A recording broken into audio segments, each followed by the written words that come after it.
Film की शुरुआत होती है रात के ठीक 3 बजे।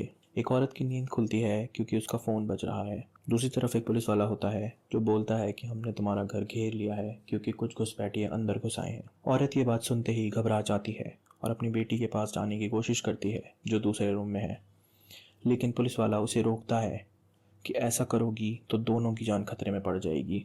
वो कहता है कि अपने कमरे में रहो, दरवाज़ा अंदर से बंद कर लो। औरत डरते डरते मान जाती है और पुलिस वाला बार बार चेतावनी देता है कि फ़ोन मत काटना। तभी उसे पुलिस वालों की बात सुनाई देती है कि उसकी बेटी को चोट लग गई है। बस फिर क्या था, औरत चीखती हुई कमरे से बाहर भागती है और फ़ोन गिर जाता है। लेकिन वो ये नहीं सुन पाती कि दूसरी तरफ पुलिस वाला हंसते हुए कहता है कि ये तो बस एक प्रैंक था। अब सीन बदलता है। कुछ टीनेजर्स पार्टी कर रहे हैं और उस प्रैंक कॉल को सक्सेसफुल बता रहे हैं। पता चलता है कि ये रैंडम लोगों को डरावनी सिचुएशंस बताकर प्रैंक करते हैं और इसे पूरा रिकॉर्ड करके ऑनलाइन डालते हैं व्यूज़ के लिए। इनमें से एक लड़के का नाम है सैम। वो घर पर अकेला है और अपनी गर्लफ्रेंड पेटन से बात करने की कोशिश कर रहा है, लेकिन दोनों का रिलेशनशिप खराब फेज से गुजर रहा है। सैम को एक रैंडम बच्चे की रिक्वेस्ट आती है जिसे वो तुरंत रिजेक्ट कर देता है। तभी कोई चुपके से उसके घर में घुसता है और उसे डराता है। ये और कोई नहीं बट उसका फ्रेंड ब्रेडी होता है। सैम के पेरेंट्स वीकेंड पर बाहर गए हैं तो ब्रेडी जोर देता है कि आज रात प्रैंक कॉल्स करके मज़े करते हैं। सैम का मूड नहीं होता, लेकिन बहुत मनाने पर वो मान जाता है। पहला प्रैंक वो अपने घमंडी पड़ोसी पर करते हैं, उसके घर पे पिज़्ज़ा ऑर्डर करके।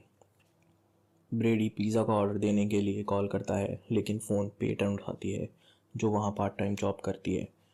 सैम घबरा कर कहता है कि फ़ोन काट दो, लेकिन ब्रेडी शरारत करते हुए गंदे गंदे कमेंट्स करता रहता है। उसके बाद दोनों मिलकर कई प्रैंक्स करते हैं। किसी को बोलते हैं उसकी बीवी मर गई, किसी को बोलते हैं कि तुम्हें कैंसर हो गया है। तभी अचानक उन्हें एक अनजान नंबर से कॉल आती है। आवाज़ पूछती है, मज़ा आ रहा है? ब्रेडी हाँ बोलता है तो वो ताना कसता है कि दूसरों की तकलीफ़ पर हंसते हो। फिर कहता है, जल्द ही तुम्हें सबक सिखाऊंगा। लड़के इसे सीरियसली नहीं लेते और फ़ोन काट देते हैं।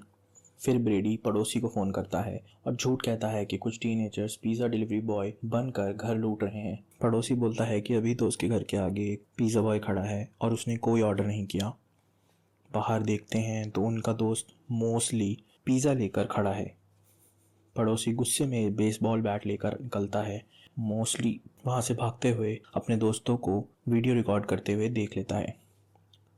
उसको बहुत गुस्सा आता है और वो दोनों को आकर डांटता है कि अब पिज़्ज़ा के पैसे कौन देगा।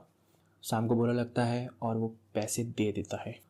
तभी फिर वही अनजान आदमी का कॉल आता है और वो कहता है कि तुम्हारी रात अब बहुत मज़ेदार होने वाली है और चाहे कुछ भी हो जाए फ़ोन मत काटना। ब्रेडी फिर भी कॉल काट देता है। दोनों मूवी देखने लगते हैं। 1 घंटे बाद फिर से कॉल आता है। इस बार वो दोनों के पूरे नाम और घर का बिल्कुल सही पता बताता है। पड़ोसी वाला प्रैंक भी याद दिलाता है। अब लड़के डर जाते हैं और पूछते हैं कि तुम कौन हो। वो हंसते हुए कहता है, जल्दी मिलेंगे फेस टू फेस। वो अपना नाम मिस्टर ली बताता है और फ़ोन रख देता है। तभी दरवाजे पर ज़ोरदार दस्तक होती है। दोनों डर के मारे हथियार उठा लेते हैं और सोचते हैं कि मिस्टर ली आ गया है। दरवाज़ा खोलते हैं तो सामने पेटन पिज़्ज़ा लेकर खड़ी होती है। वो सोचती है कि लड़कों ने ही प्रैंक करके उसे यहाँ बुलाया है क्योंकि मोस्टली ने मैसेज किया था कि वो बीमार है। सैम बोलता है कि हमने तो पिज़्ज़ा नहीं मंगवाया। फिर भी खुश हो जाता है और पेटन को ऊपर ले जाता है अकेले में बात करने। वो उसे मनाने की बहुत कोशिश करता है, लेकिन पेटन को काम है और वो चली जाती है। ब्रेडी दरवाजे से सब रिकॉर्ड कर रहा होता है। पेटन के जाते ही मिस्टर ली फिर से फ़ोन करते हैं और बोलते हैं कि सैम, तुम्हारा रिलेशन ख़राब चल रहा है ना। दोनों गुस्सा हो जाते हैं, लेकिन मिस्टर ली धमकी देता है कि अब अगर फ़ोन काटा तो अंजाम भुगतना पड़ेगा। ब्रेडी फिर भी कॉल काट देता है। तुरंत ब्रेडी को मैसेज आता है कि अगली बार फ़ोन उठाना। अब दोनों को शक होता है कि मोस्टली ही है, क्योंकि सिर्फ वही इतनी सारी डिटेल सही जानता है। तभी ब्रेडी के फ़ोन पे एक धुंधली फ़ोटो आती है जिसमें 2 लोग कुर्सी से बंधे दिख रहे हैं। लैंडलाइन पे कॉल आता है और सैम उठाता है तो मिस्टर ली बोलता है, मैं मोस्टली नहीं हूँ। मतलब वो सारी बातें सुन रहा था। फिर दूसरी फ़ोटो आती है जिसमें ब्रेडी के पेरेंट्स कुर्सियों से बंधे हैं। ब्रेडी गुस्से से चीखता है तो मिस्टर ली कहता है, अगर पेरेंट्स को ज़िंदा देखना चाहते हो तो फ़ोन मत काटना। सैम फिर भी फ़ोन काट देता है और कहता है कि हमें पुलिस को कॉल करना चाहिए, और ब्रेडी हिचकिचाते हुए मान जाता है। फिर वो 911 डायल करते हैं तो दूसरी तरफ मिस्टर ली ही फ़ोन उठाता है। ब्रेडी के फ़ोन से ट्राई करते हैं, फिर वही आवाज़। अब दोनों घबरा जाते हैं, पड़ोसी के घर जाने की कोशिश करते हैं, लेकिन मैसेज आता है कि बाहर निकले तो पेरेंट्स मारे जाएंगे। सैम को लैपटॉप की वेबकैम ऑन दिखती है, मतलब मिस्टर ली उन्हें वेबकैम से देख रहा है। वो कुछ कर पाते इससे पहले ही टीवी पर एक वीडियो चलने लगता है जिसमें उनका दोस्त रॉय, जो इनके प्रैंकस्टर ग्रुप में था, बंधा होता है। मिस्टर ली प्लास्टिक बैग से उसका दम घोंट देता है और बोलता है कि ये तो बस वार्म अप था, मेन इवेंट आज रात होगा। अचानक लाइट्स चली जाती हैं और ऊपर से कुछ आवाज़ आती है। सैम को वीडियो मैसेज आता है जिसमें मोस्टली मदद मांग रहा है। सैम को लगता है कि वो ऊपर है तो वो ऊपर भागता है मोस्टली को बचाने। नीचे मिस्टर ली ब्रेडी से अकेले में बात करता है और कहता है कि अगर ब्रेडी उसके लिए एक काम करेगा तो वो ब्रेडी और उसके पेरेंट्स को छोड़ देगा। ऊपर सैम को पता चलता है कि आवाज़ एक रूम्बा मशीन से आ रही है। वो जल्दी नीचे भागता है और नीचे आता है तो मोस्टली दरवाजे के पीछे प्लास्टिक से बंधा मिलता है। सैम उसे बचाने की कोशिश करता है पर दरवाज़ा खोलने पे मोस्टली सीधा उस पर गिर पड़ता है और गले में बंधी रस्सी की वजह से वो समाप्त हो जाता है। लाश को ढकने और खुद को साफ करने के बाद सैम ब्रेडी से पूछता है कि मिस्टर ली ने क्या कहा था। ब्रेडी बोलता है कि अब तय करना पड़ेगा कौन जिएगा और कौन मरेगा। सैम ये समझ नहीं पाता। ब्रेडी कहता है कि हमें भाग जाना चाहिए। सैम मना करता है और कहता है कि ज़रूर कोई और रास्ता होगा। तभी टीवी पे पेटन को पीछे से किडनैप होते दिखाते हैं। दोनों एकदम पैनिक हो जाते हैं और ब्रेडी बाहर भागने की कोशिश करता है। सैम उसे रोकता है और इस सब में दोनों के बीच में मारपीट होती है और ब्रेडी बेहोश हो जाता है। फिर टीवी पर पेटन कुर्सी से बंधी दिख रही है। मिस्टर ली सैम को डील देता है कि ब्रेडी को मार दो तो पेटन और तुम्हें छोड़ दूंगा। वो ये भी बताता है कि उसने ब्रेडी को यही ऑफ़र दिया था, लेकिन उसने मना कर दिया। सैम ब्रेडी को मारने के बारे में सोचता है, लेकिन उसका मन बदल जाता है और आखिर में वो ब्रेडी को रस्सी से बांध देता है। तभी लाइट जाती है और एक साए में कोई खड़ा दिख रहा होता है, लेकिन उसे कोई और नोटिस नहीं करता। टीवी पर एक छोटी बच्ची का वीडियो चलता है। सैम को याद आता है कि ये वही बच्ची है जिसने उसे फ्रेंड रिक्वेस्ट भेजी थी। पता चलता है मिस्टर ली पिछले 1 साल से इनके ग्रुप को स्टॉक कर रहा था। सैम को एक वीडियो मिलता है जिस पर लिखा है पेटन 3। ब्रेडी वो वीडियो खोलने को मना करता है, लेकिन सैम उसकी बात इग्नोर करते हुए वो वीडियो खोल देता है। देखता है पेटन और ब्रेडी एक दूसरे के साथ थे और ब्रेडी ने बिना बताए वो सब रिकॉर्ड किया था। सैम गुस्से में ब्रेडी को मारता है। तभी लाइट आती है।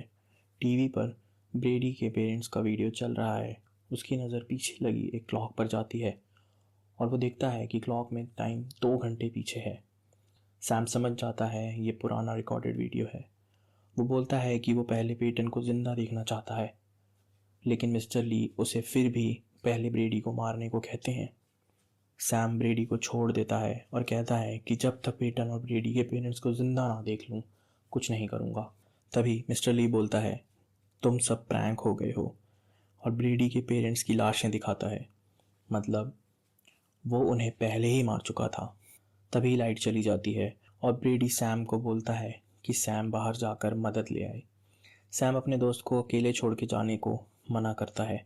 दोनों साथ बाहर जाने का डिसाइड करते हैं, लेकिन जैसे ही बाहर निकल रहे होते हैं ब्रेडी सैम के दरवाजे के बाहर जाने के बाद अंदर से दरवाज़ा बंद कर लेता है और अकेला मिस्टर ली का सामना करने चल पड़ता है।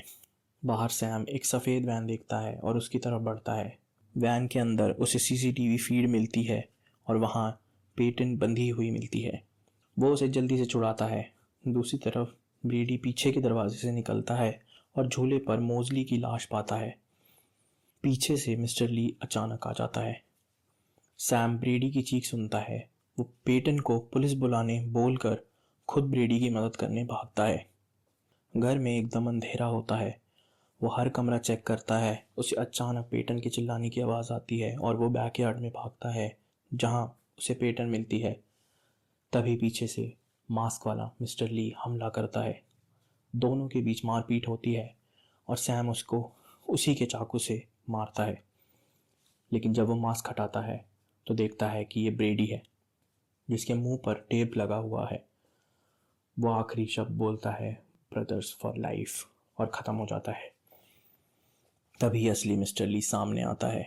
सैम पूछता है, ऐसा क्यों कर रहे हो? मिस्टर ली बताता है कि वो ये सब बदले के लिए कर रहा है। हमें फ्लैशबैक में वही शुरुआत वाली औरत दिखाते हैं। फ़ोन गिरने के बाद वो बंदूक लेकर अपनी बेटी के कमरे की तरफ जाती है। बेटी के कमरे से निकलते हुए परछाई को देखकर वो पैनिक में गोली चला देती है। वो परछाई उसकी बेटी की थी जिसे गोली लग जाती है। गिल्ट में आकर वो फिर खुद को ही मार देती है। मिस्टर ली बोलता है, तुमने मेरी फैमिली बर्बाद की है और अब तुम भी वही दर्द झेलोगे।